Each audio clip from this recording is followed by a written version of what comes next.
John, Stacy, Rica died at just 8 years old after being kicked so hard in the stomach that it tore her intestine. Her autopsy showed years of abuse despite DCFS involvement. Now her mother says it's time for a change.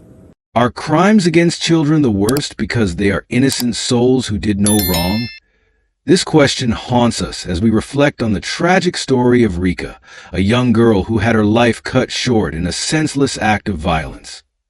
Rica was always smiling, and her bright spirit had so much to offer the world, but in a devastating turn of events, her life was brutally taken away, leaving behind a trail of heartbreak and devastation. As we delve into Rica's story, we're met with a disturbing reality. The lack of love and concern that surrounded her was growing in leaps and bounds. Yet, it didn't go unnoticed.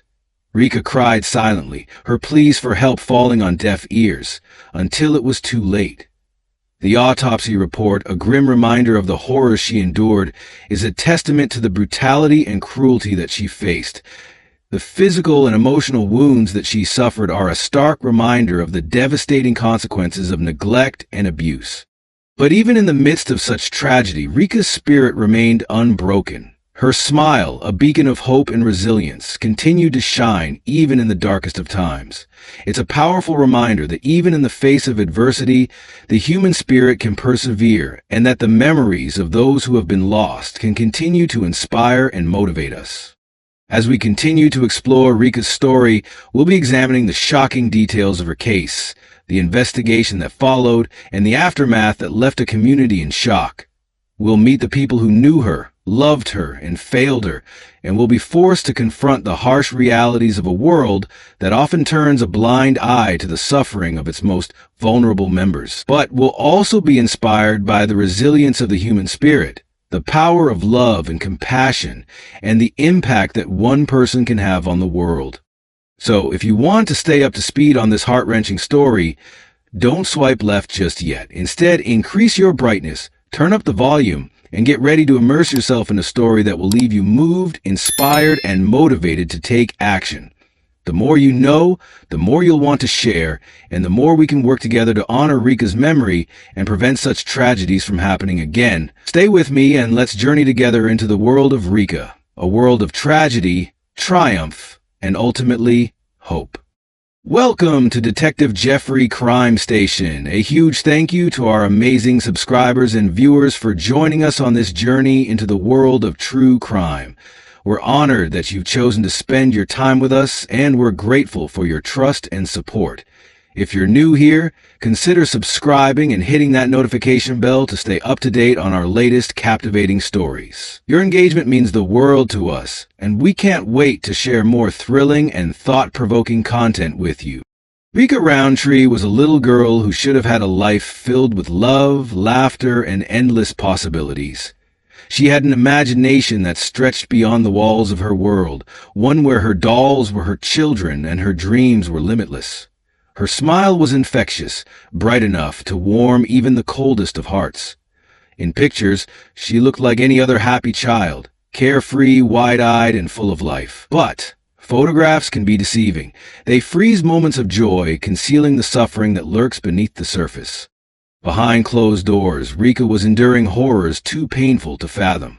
What those pictures did not show were the bruises hidden beneath her clothes, the pain she had learned to suppress, and the fear that gripped her every waking moment. Beaten, starved, and silenced, she suffered in ways no child ever should. The hands that were meant to guide and protect her became the same hands that hurt her. And the most tragic part? Her pain did not go unnoticed. The signs were there, screaming for attention, yet no one stepped in before it was too late. Her school had noticed the bruises. Her teachers had reported their concerns. Rica's behavior had changed. Her once bright spirit dimmed, her energy replaced with something more subdued, something quieter. She was afraid. But despite the warnings the system designed to protect her failed to act. Each report became another missed opportunity, another moment where intervention could have saved her life, yet the danger remained, unchecked and ignored. Inside her home, a nightmare played out daily. Cynthia Baker, her father's girlfriend, turned what should have been a place of safety into a house of horrors. Investigators later found video evidence that confirmed the unthinkable. Footage of Baker savagely beating Rica, her small body unable to withstand the blows.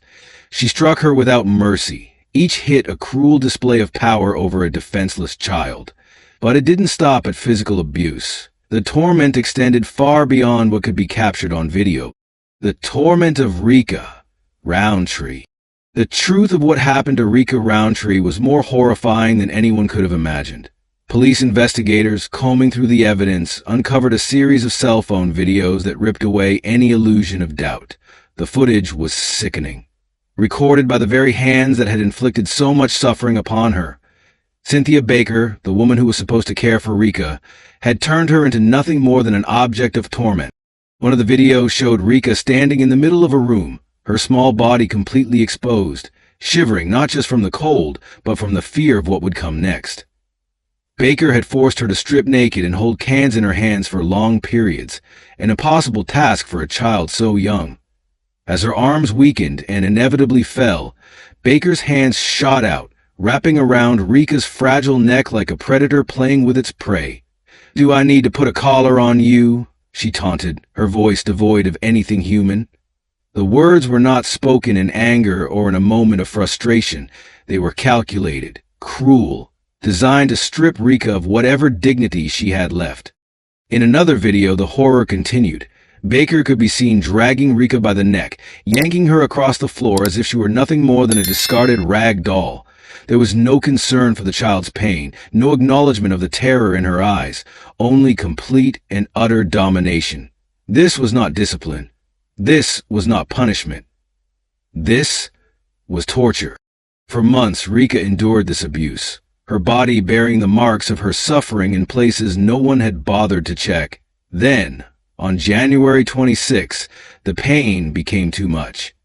She had been complaining of stomach pains for days, her little voice no longer carrying the strength to protest, to cry, to beg. By the time she collapsed, it was too late. She was rushed to the hospital, her small frame barely clinging to life. Doctors quickly discovered a massive bruise on her abdomen, the unmistakable sign of severe internal trauma. They fought to save her, taking her into emergency surgery, trying desperately to undo what had been done to her. But the damage was too extensive. The blows she had suffered had ruptured her insides, leaving her body unable to fight any longer. She died on the operating table, a little girl whose suffering had finally come to an end, but only through death.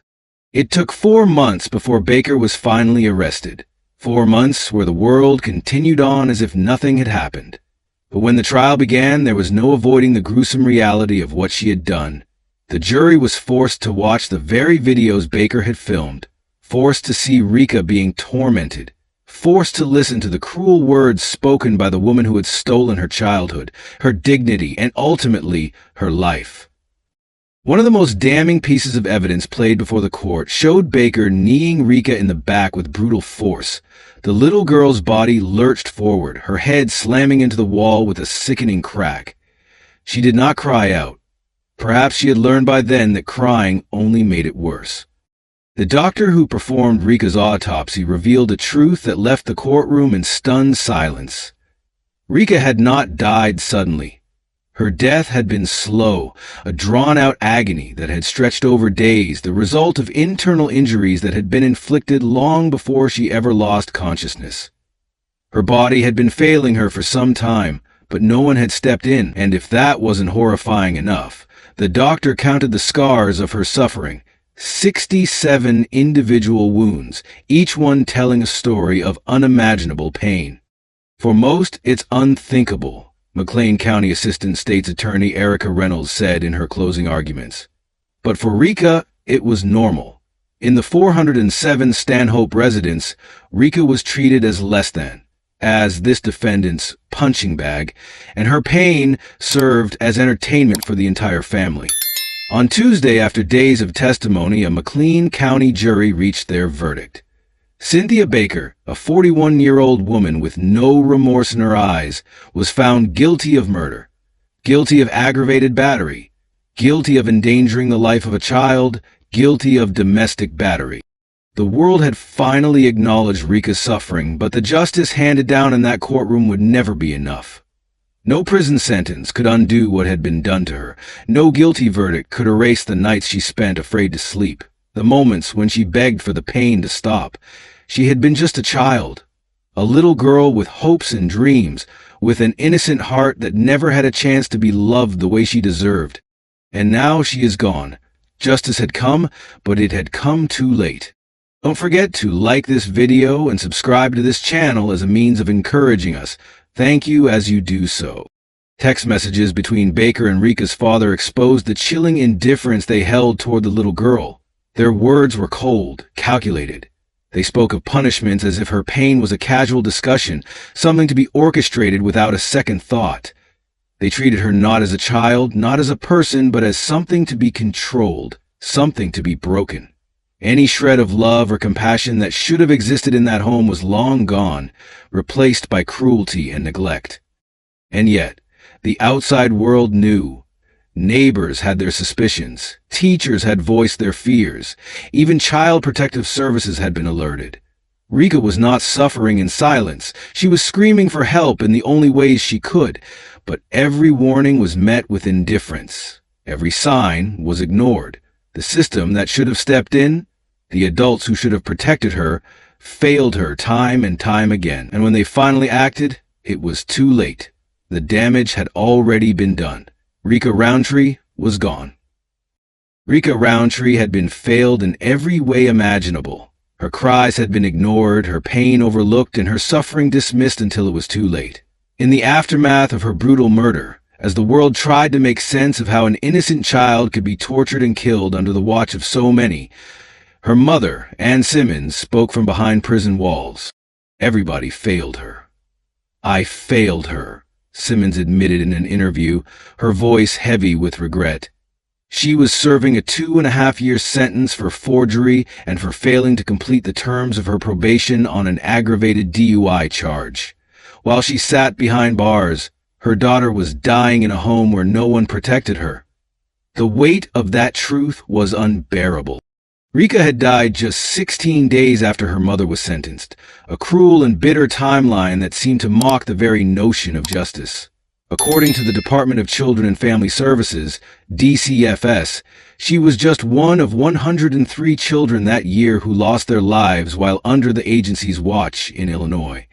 How many more had to die before the system took accountability? DCFS records revealed something even more horrifying. Rica had been reporting the abuse as early as 2017. She had tried to save herself, speaking out about the cruelty she endured at the hands of Cynthia Baker. But her words had not been enough. The system that was designed to protect her had ignored her pleas. Now, her mother was speaking out against that same system. My daughter should not have ever died. It should have never been this way, Simmons said, her voice filled with a pain that could never be soothed. Almost 2 years after Rica's murder, Simmons filed a lawsuit against the Illinois Department of Children and Family Services, 6 agency employees, and the state itself. It was a desperate attempt to hold someone accountable, to force the world to acknowledge that Rica's death was not just the result of one evil woman, but of an entire system that had allowed it to happen. And the darkness of this case did not end with Baker's conviction. It spread like poison, touching even those who had stood by her. On a cold Tuesday morning, Victoria Baker, the sister of convicted murderer Cynthia Baker, was found guilty herself. Her crime? Harassing a witness in Cynthia's 2019 trial, the trial that exposed the horrors Rica had suffered.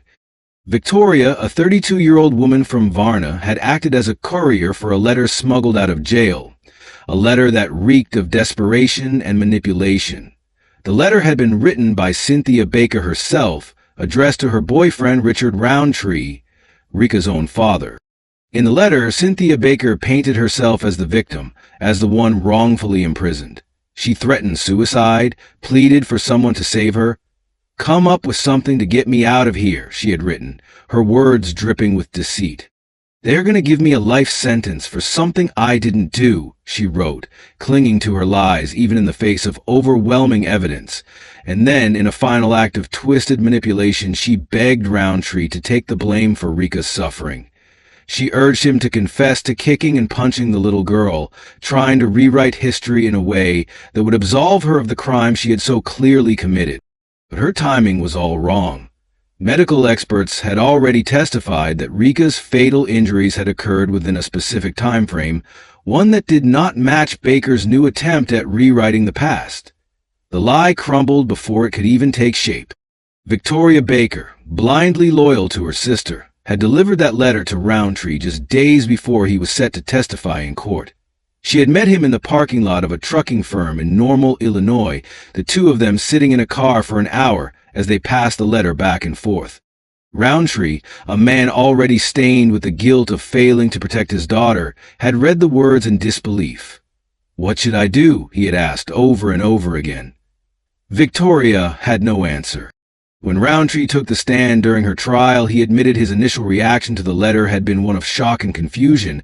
"You want me to get on the stand and lie," he had thought. But something inside him, perhaps a small remnant of the father he should have been, told him to do the right thing. He showed the letter to his godmother, Rhonda Johnson, a DCFS investigator in northern Illinois. She had told him what he already knew he needed to do: turn it over to the authorities. By the time the letter surfaced in court, the prosecution had no choice but to expose its existence.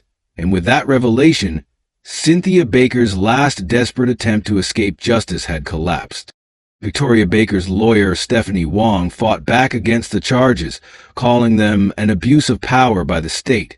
She argued that Victoria had simply been a pawn in her sister's scheme, that she had no real part in any plan to manipulate the trial. "This is a scheme only hatched by Cindy," Wong told the jury. But the prosecution saw it differently. "Cindy was the brains of this operation, but she had no legs," argued prosecutor Mary Cole. "She was stuck in jail. Victoria Baker was willing to serve as Cindy's accomplice." In the end, Victoria Baker was found guilty of felony harassment and now faced a possible 3 to 5 years in prison. But, in the eyes of the prosecution, there was an even bigger victim in this case than Rountree himself. "The victim of this crime is the criminal justice system," Call said. Cynthia Baker had already failed to protect Rica. Richard Rountree had failed to protect Rica. And now, Baker's own sister had tried to corrupt the one thing left that could ensure some measure of justice for the little girl whose life had been stolen. And what of DCFS, the agency that had ignored Rica's cries for help for years? Their response was carefully worded, empty in its promises. "DCFS is deeply saddened by the loss of Rica Rountree," the agency said in a statement. During her time with her father, DCFS conducted multiple investigations into allegations of abuse and found these allegations to be unfounded. There is currently a pending investigation into this death, and we are committed to understanding exactly what happened in this case and being fully transparent with the public. But their words rang hollow. They had failed her. Everyone had failed her. And now, as lawsuits were filed, as trials came and went, as guilty verdicts were handed down, none of it could change the one unshakable truth. Rica Rountree was gone. A little girl who had begged for help, who had tried to save herself when no one else would, had died waiting for someone to listen. Her death was not just a tragic accident. It was the result of a long chain of failures, of people turning a blind eye when they should have intervened. This was not just a case of child abuse. It was a case of a system that let a little girl suffer, even when the signs were clear. Rica should have been safe. She should have been given a childhood full of love, care, and protection. Instead, she was robbed of her future by the very people who were supposed to keep her safe. Richard Rountree stood in the courtroom, facing the consequences of his failures as a father. The man who was supposed to protect his daughter, to be her shield from harm, had instead allowed her to suffer unimaginable abuse. On that Thursday morning, he pleaded guilty to child endangerment, finally admitting what had been clear from the very beginning: he had failed Rica Rountree in the worst possible way. As part of a plea agreement with the state, Rountree was sentenced to 8 years in prison. 8 years for turning a blind eye. 8 years for watching as his girlfriend, Cynthia Baker, beat and tortured his child. 8 years for standing by while Rica suffered until her tiny body could take no more. The charges against Rountree had been filed in January, months after Rica's death had shocked the community. The little girl had died from the brutal injuries inflicted by Baker, a woman who had been found guilty of murder in November. She was now awaiting sentencing, facing the life in prison that she so rightfully deserved. But Richard Rountree had not just been a passive witness to Rica's suffering. The courtroom listened as prosecutors described how he had, at times, participated in the torment. In some of the most damning evidence, he could be seen in videos standing by as Baker abused Rica. In one chilling moment, he himself had ordered his daughter to stand on her head, an act of cruelty that underscored his complete disregard for her suffering. As the sentencing hearing continued, Rica's mother, Antionetta Rountree, stood to deliver her victim impact statement. Her voice was filled with raw emotion as she addressed the man who had once been her husband, the man who had failed their daughter so completely. "Whatever the sentence is, it will never be enough," she said, her words cutting through the silence of the courtroom. "Rica was 8 years old and you are her dad. You were supposed to be protecting her from the pain that you brought to her."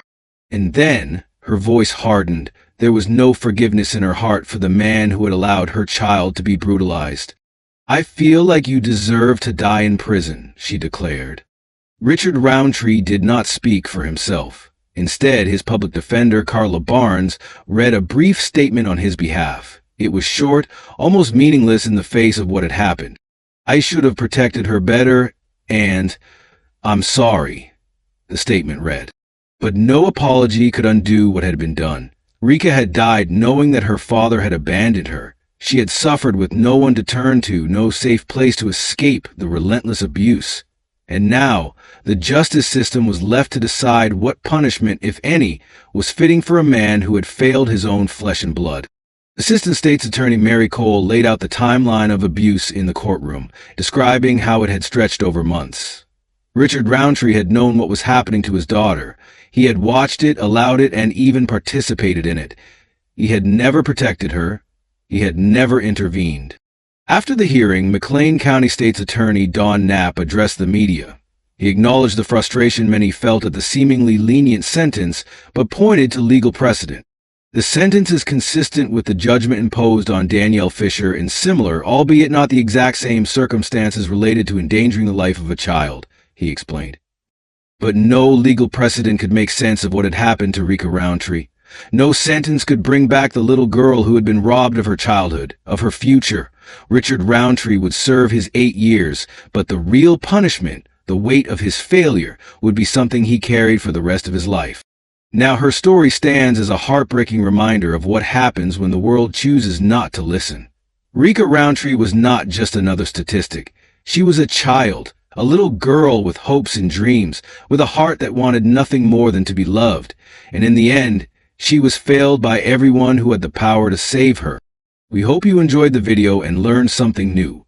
Because you did, subscribe to our channel and hit the like button to show your appreciation.